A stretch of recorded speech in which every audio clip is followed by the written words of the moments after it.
Un 14 de marzo de 1879 nace en Alemania, del seno de una familia de origen judío, una de las mentes más brillantes que la humanidad ha conocido. Nacionalizado suizo, austriaco y estadounidense, se lo considera el científico más influyente del siglo XX. En el año 1905, cuando era aún un joven físico desconocido y empleado en la oficina de patentes de Berna, publicó su teoría de la relatividad especial. En ese mismo año realiza otros trabajos que sentarían algunas de las bases de la física estadística y de la mecánica cuántica. En 1915 presentó la teoría de la relatividad general, en la que reformuló por completo el concepto de la gravedad. Una de las consecuencias fue el surgimiento del estudio científico del origen y la evolución del universo por la rama de la física denominada cosmología. Sí, nos estamos refiriendo a Albert Einstein. Siendo ya un físico consagrado e influyente, en el año 1921 obtuvo el Premio Nobel de Física. En varios de los seminarios en los que expuso los argumentos de sus descubrimientos, el público que acudía a oírlo tenía, en su mayoría, una pregunta para el maestro: ¿qué piensa de la existencia de Dios? Una de las respuestas más emblemáticas que dio fue la siguiente: Dios es un misterio, pero un misterio comprensible. No tengo sino admiración cuando observo las leyes de la naturaleza. No hay leyes sin un legislador. En vista de tal armonía en el cosmos, que yo, con mi mente humana limitada, soy capaz de conocer, aún hay gente que dice que no hay Dios. Pero lo que realmente me hace enojar es que me citan para apoyar sus puntos de vista. Con razón tenía un problema muy grave con el peine este muchacho. Dice una frase célebre que para conservar la amistad de nuestros seres allegados, no debemos abordar con ellos tres temas que son los siguientes: política, deporte y religión. Con respecto a esta última tenemos que ser sinceros. Todas y todos en algún momento nos cuestionamos acerca de por qué nacemos, cuál es el sentido de la vida. Así también nos cuestionamos permanentemente sobre el enigmático y temible concepto de la muerte. ¿Es parte de la vida o es un momento diferente a ella, en donde el alma que practicó el bien en la existencia terrenal descansa en la paz del cielo, o si practicó el mal se martiriza en el fuego del infierno? También nos cuestionamos sobre diferentes aspectos que tienen que ver sobre todas las cosas que rodean nuestra existencia y que la condicionan. En este material vamos a hablar acerca del ente y el ser. Bienvenidas y bienvenidos, esto es Filosofía del Estado.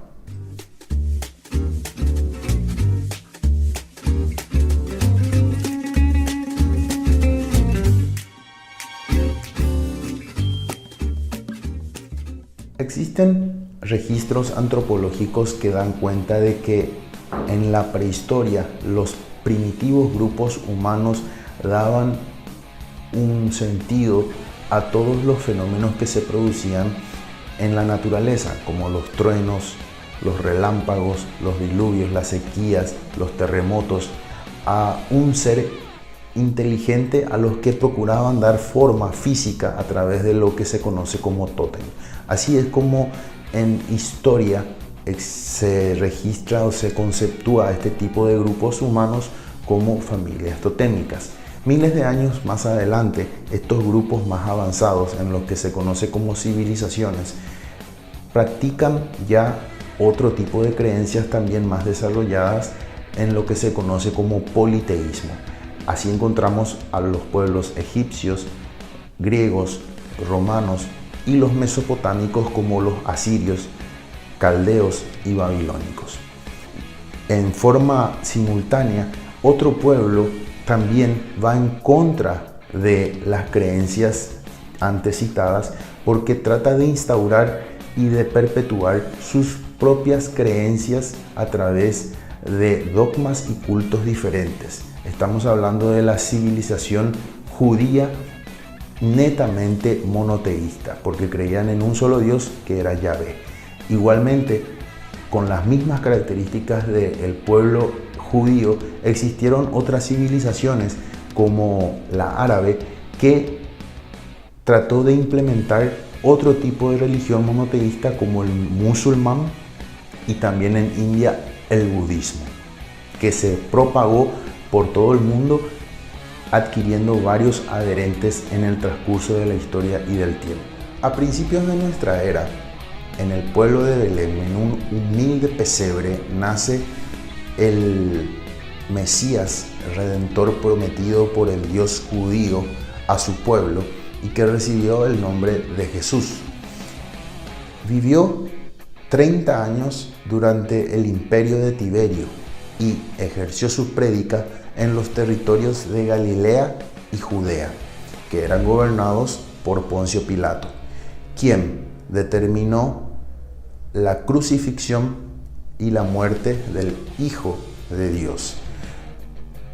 Esto obviamente generó que sus adeptos y seguidores o apóstoles continuaran la evangelización por el resto de los territorios vecinos y sufrieron persecuciones durante más de 3 siglos, hasta que aproximadamente en el año 325, por influjo de Constantino, quien tuvo una revelación antes de una batalla que lo consagró como emperador del Imperio de Occidente, otorgó la libertad de religión y convocó al primer concilio que se conoció como el de Nicea, que otorgó la libertad de religiones. Esto elevó al cristianismo no solamente en su influencia, sino también en el poder político en el Imperio Romano. Gracias a la ayuda que recibieron de parte del emperador Constantino, los cristianos lograron institucionalizar su religión, dando nacimiento a lo que se conoce como el catolicismo. Las primeras acciones que tomó esta iglesia fueron el de las cruzadas y las inquisiciones. Las primeras con el propósito de recuperar la Tierra Santa, que estaba en poder de otra religión, que era el musulmán, y las segundas con el propósito de eliminar o desterrar toda herejía o creencia contraria al Dios Yahvé. Esto se prolongó durante 15 siglos y dividió a los cristianos, dando lugar a que se produjeran las corrientes evangélicas y las ortodoxas. La influencia en la filosofía del catolicismo fue fundamental en lo que se refiere al desarrollo del pensamiento en cuanto al ser y a todo lo que existe, dando lugar al teocentrismo. Entre los principales referentes de esta época están San Agustín de Hipona y Santo Tomás de Aquino. Se consideraba herejía para el catolicismo no solamente la magia, la brujería y la superstición, sino también todo aquel conocimiento científico que vaya en contra de lo que el catolicismo establecía como filosofía de la realidad cosmológica. Es decir, hasta ese entonces el catolicismo entendía que la Tierra era el centro del universo y todo lo que se veía o se entendía como astrología giraba en torno a nuestro planeta. Fueron víctimas de este tipo de persecución científicos astrológicos de la talla como por ejemplo de Galileo Galilei. Durante el siglo XVIII, que se conoce como la centuria de la Ilustración, debido a que los pensadores de esa época logran erradicar la oscuridad en la que estaba inmersa el pensamiento humano bajo el influjo del catolicismo, hacen renacer las filosofías griegas clásicas en sus principales referentes, que son Sócrates, Platón y Aristóteles. Esto hace que la filosofía tradicional tome un vuelco totalmente diferente, porque hasta ese momento la filosofía era la madre de todas las áreas del saber humano.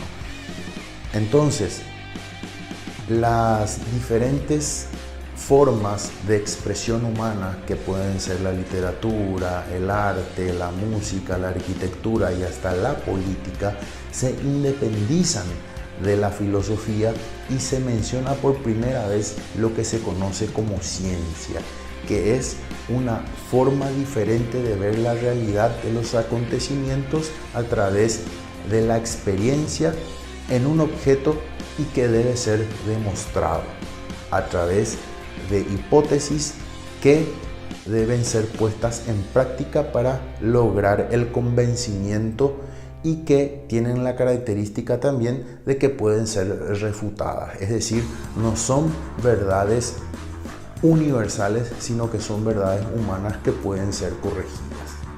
Este nuevo saber humano conocido como ciencia tiene la característica fundamental de que pone a prueba todo lo que se percibe a través de los sentidos, a través de la demostración fáctica y efectiva, a través de los hechos de lo que ocurre alrededor del ser humano. Y obviamente una de las cuestiones que siempre interrogó a la filosofía fue la existencia o no de un ser superior. Es allí donde la ciencia nunca, desde ese momento y hasta hoy en día, pudo demostrar la existencia de un ser o ente inteligente y superior que lo gobierne y dirija todo. Ese fue el principio de la división entre las discusiones de personas que estaban a favor de la existencia de Dios y las nuevas corrientes científicas que negaban esa posibilidad. Definición del ser superior o divino va a tener un cambio radical, ya que se separa en dos líneas bien distintas y antagónicas. Por un lado están las diferentes confesiones que por medio de la práctica de cultos llevan a cabo la fe, que es el medio o vehículo por medio del cual llegan a conectarse con esa deidad o divinidad, dándole de alguna manera una forma, expresión o dándole una existencia, realidad a ese ser que está manejando con su inteligencia omnipresente el universo. Por el otro lado, a través de la ciencia, por medio de la razón, se llega a dos tipos de escepticismos, que son el ateísmo y el agnosticismo, que lo que hacen es negar o dudar acerca de la existencia de ese ser o ente. No obstante, los religiosos, a través de la práctica de la fe, no hacen más que darle una entidad a algo que solamente existe en el ámbito de la reflexión para de alguna manera gobernar sus propias acciones y pensamientos.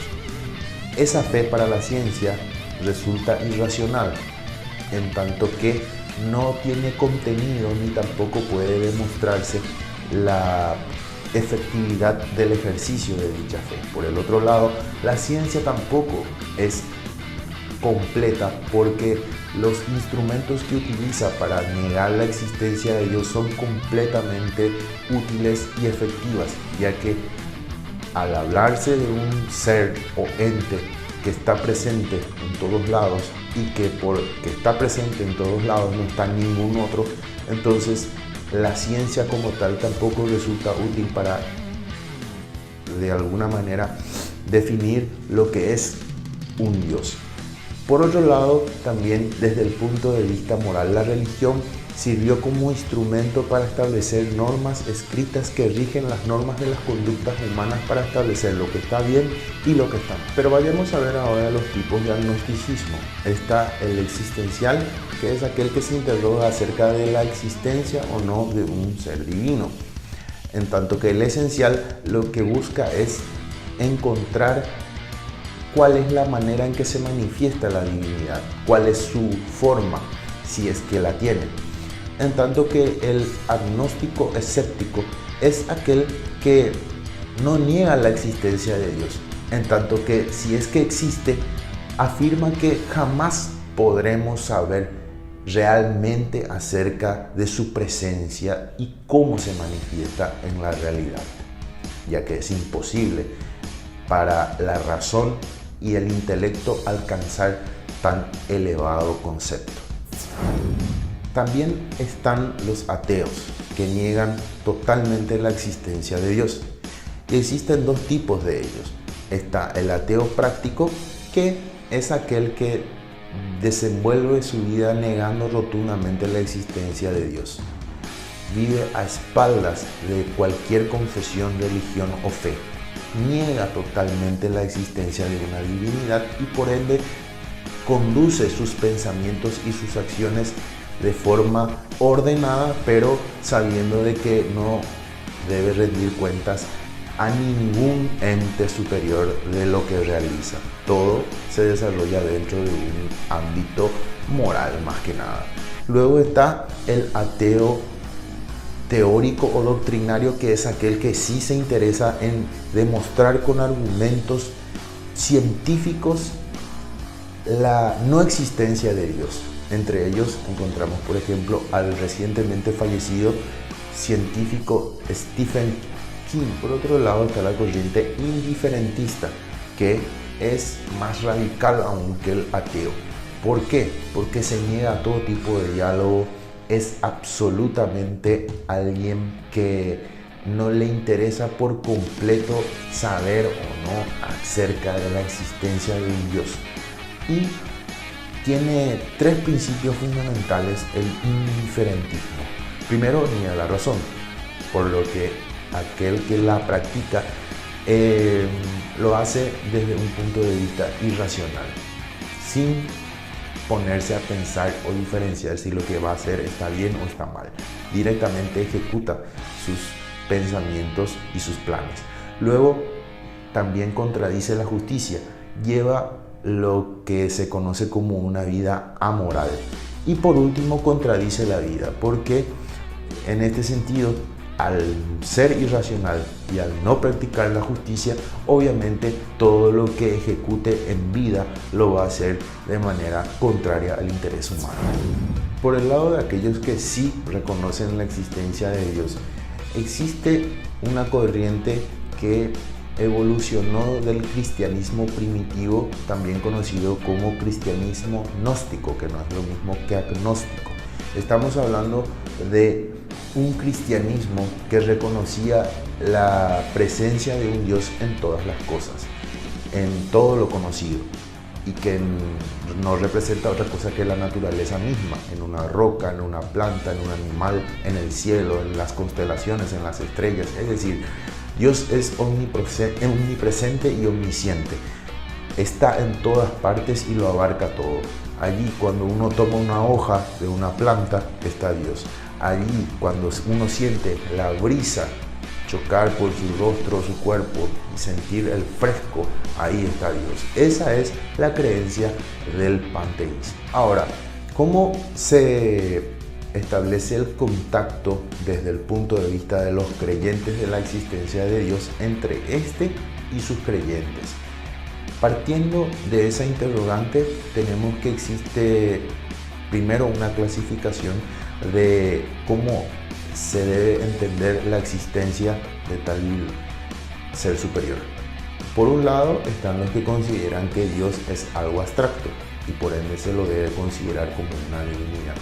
Luego están aquellos que lo consideran como algo impersonal, común a todos, y lo denominan con el nombre de Dios, pero en minúscula, no como un sustantivo, sino más bien como un predicado, algo suplementario porque pertenece a todos sin corresponder a una religión determinada. Y luego están aquellos que consideran que Dios es algo personalísimo, es decir, le dan una entidad, le consideran una persona y por ende se comunican con él a través de la oración, de la práctica cotidiana de sus acciones, de sus conductas, con la lectura de las palabras, ya sea la religión que fuese. En la cristiana, por ejemplo, practicando el culto en las iglesias católicas, evangélicas u ortodoxas, y también en lo que sería el musulmán, en las mezquitas y en las diferentes tradiciones religiosas de esta última religión, como el Ramadán y la adoración que se hace al Dios Alá y al profeta Mahoma. Para cerrar, es importante tener una noción de lo que es el concepto teología. Es una ciencia que se compone de dos raíces, teo y logos. Por un lado Dios y por el otro lado ciencia. Si unimos ambas palabras tenemos como producto resultado ciencia que estudia a Dios, pero no a un Dios específico, sino a todas las divinidades del pasado, del presente, que existieron o existen, y así no se encaja en el estudio de una sola divinidad, sino que analiza todas en cuanto a lo que se refiere a sus causas, sus fines, sus formas, los cultos, etc. Estudia a todos los dioses que la humanidad hasta el momento ha conocido. Hasta aquí el video del día de hoy en el que desarrollamos el tema del ente y el ser.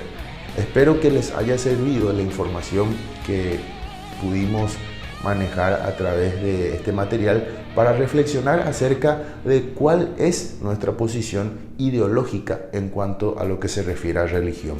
Y tampoco se pretende con este material adoctrinar, sino más bien poner a consideración de ustedes como estudiantes cuál fue el desarrollo de la religión desde el punto de vista del pensamiento a lo largo de la historia y cómo se manifiesta en la actualidad. Nos vemos en el próximo video y les deseo todo el éxito de siempre. Muchas gracias por su atención y por haber visto el video hasta este minuto.